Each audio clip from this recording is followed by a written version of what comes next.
Kamsahamnida! Ciao! Hola! Konnichiwa! Aloha! Bonjour! Ni hao! Maayong bundan sa limatanan! Sawadee ka! Annyeong!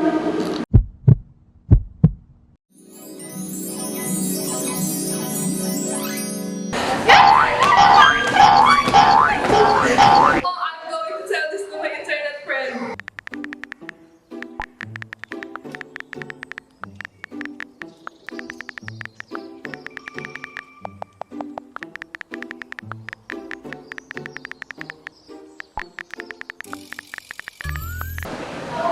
Ano ba to? Di naman ako naiintindihan nito eh.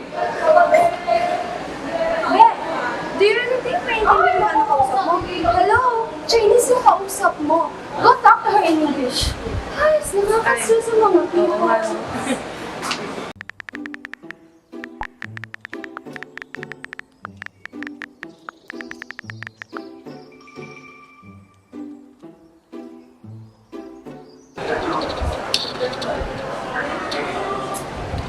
Eh di nagkaintindihan kaya. Hay nako, ang mga tao nga naman sa mundo, i-stress ang boss ko. Yeah, I see.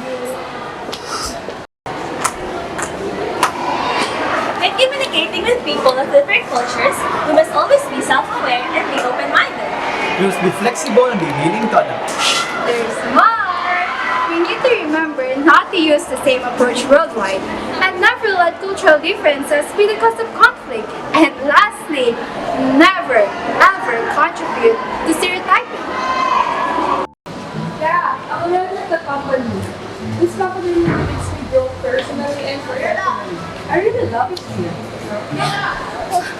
It's just me, Libby, the bedroom. How is it? The bedroom?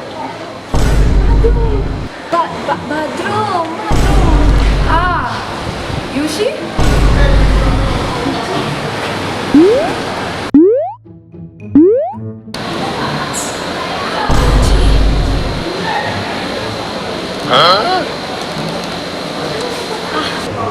Hep, hep, hep, hep. Gusto mo ba makipaghalikan? Oh, sorry. I meant the bathroom was there. Oh, I'm sorry. Thanks.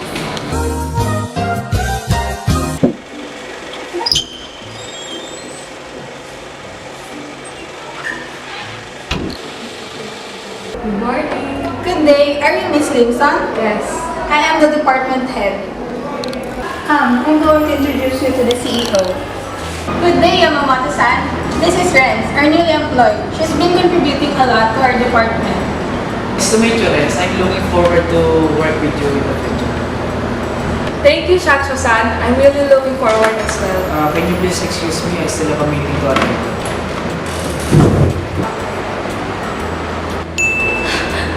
Buti na sa laki ka. Kundi muntik mo na masampal yung boss mo.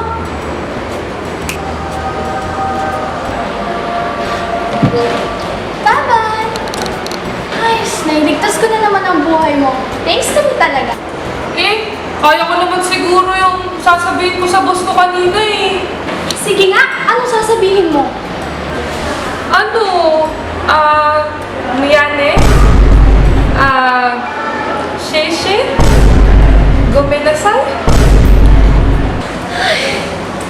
Kung kailangan pa kitang bantayan ng matagal-tagal.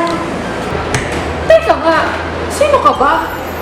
Ako ang nagtatama ng mga maling ginagawa o maling salita na binibigkas mo sa mga taong kausap mo. Learn